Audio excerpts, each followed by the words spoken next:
বাংলাদেশ থেকে প্রতারণা করে রাশিয়ায় পাঠিয়ে ইউক্রেন যুদ্ধে নামানোর প্রমাণ সাপেক্ষে বাংলাদেশের ড্রিম হোম ট্রাভেলসকে নিষেধাজ্ঞা দিয়েছে যুক্তরাজ্য।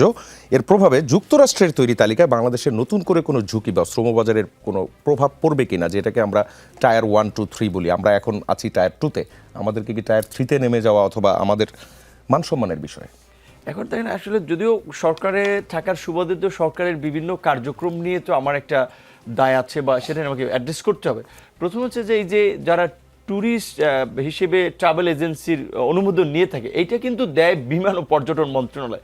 তো এই ঘটনার পর তারা তার বিষয়ে সতর্ক করেছে, তাকে ব্ল্যাকলিস্টেড করেছে।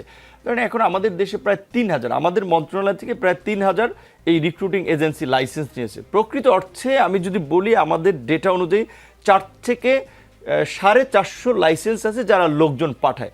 আর বেশিরভাগ লাইসেন্স এরা সাবকন্ট্রাক্টে কাজ করে কিংবা কেউ নিয়ে রাখছে আর কি, একাধিক, যদি কোনো কারণে তার মূল লাইসেন্স বাতিল হয়ে যায় ওই কারণে। তো সেই জায়গা থেকে আমরা এখন চেষ্টা করছি আমাদের লাইসেন্সগুলোকে একটা গ্রেডিং পদ্ধতির মধ্যে নিয়ে আসা, অর্থাৎ যারা ভালো কাজ করছে, ভালো সার্ভিস দিচ্ছে, সুনামের সাথে ব্যবসা করছে, তাদেরকে একটা গ্রেডিং করে যেন আমরা বিদেশিদের কাছেও আমরা যখন একটা তালিকা দিলে ওরা বুঝতে পারে যে আচ্ছা এই ক্যাটাগরির লাইসেন্স এগুলো, বি ক্যাটাগরির লাইসেন্স এগুলো। সেখানে আমাদের দেশে তো স্বাভাবিকভাবেই দুর্নীতি, অনিয়ম, এইটা বাংলাদেশের জন্মলগ্ন থেকে না, পৃথিবীর জন্মলগ্ন থেকে ছিল, এখনও আছে এবং ভবিষ্যতেও থাকবে। এটা কিন্তু নির্মূল করা কখনোই সম্ভব হবে না। আমরা কি করতে পারি, যতটুকু নিয়ন্ত্রণ করা যায়, কন্ট্রোল করা যায়। আমরা এই যে রিক্রুটিং লাইসেন্সগুলো কিংবা অন্যভাবে যারা প্রতারণা, বিশেষ করে ইদানিং আমরা দুটো বিষয় দেখেছি। একটা হচ্ছে আমাদের যে ভূমধ্য সাগরে, বিশেষ করে লিবিয়া হয়ে ভূমধ্য সাগর ব্যবহার করে আপনার ইউরোপে, ইতালি যাওয়ার ক্ষেত্রে একটা প্রবণতা আছে এবং এটা করতে গিয়ে অনেকে কিন্তু মৃত্যুর মুখে পড়ে। এইটা আমরা এত পত্রপত্রিকায় রিপোর্ট হয় এই ভয়ঙ্করতা নিয়ে, আমরা তো হার্ড হই, বাট এটা থার্ড কান্ট্রি বিভিন্নভাবে যায়, ট্যুরিস্ট ভিসা নিয়ে যায়, এখানে কিন্তু চাইলে একেবারে শতভাগ আমরা সাকসেস হওয়া অসম্ভব।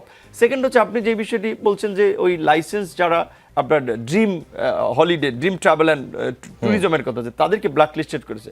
তারা একটা ট্যুরিস্ট ট্রাভেল এজেন্সি ছিল।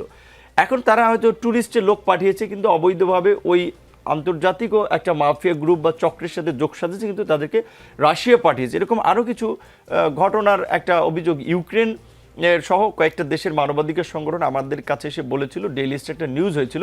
আমরা তাদেরকে এটা বলেছিলাম যে আমাদের দেশের কোন এজেন্সির মাধ্যমে যাচ্ছে ওই তালিকা দিলে আমরা তাদের বিরুদ্ধে ব্যবস্থা নেব, বাট তারা কেউ দিতে পারেনি, কারণ সরাসরি বাংলাদেশ থেকে যাচ্ছে না, এটা থার্ড কান্ট্রি হয়ে যাচ্ছে, ভায়া হয়ে যাচ্ছে। সেক্ষেত্রে আমাদের এখান থেকে যদি কেউ জড়িত থাকে তাদের বিরুদ্ধে আমরা শক্ত পদক্ষেপ নিব। কারণ তাছাড়া আমাদের দেশের নাগরিকরা রাশিয়ার যুদ্ধে কিংবা ইউক্রেনেও কিন্তু আবার কিছু এরকম যুদ্ধে জড়িয়ে যাচ্ছে দুই সাইড থেকেই। তো সেক্ষেত্রে আমরা তো চাই না আমাদের দেশের নাগরিকরা আরেক দেশের জন্য যুদ্ধ করতে গিয়ে প্রাণ দিবে। এবং আমার মনে হয় যারা যাচ্ছে এদের একটু সতর্ক থাকা দরকার। এদের আমি শুনেছি যে নাগরিকত্ব দেওয়া হয়, সাইনিং মানি 25 লাখ টাকা দেওয়া হয়, এই কারণে অনেকে হয়তো এই ফাঁদে পড়ে যাচ্ছে।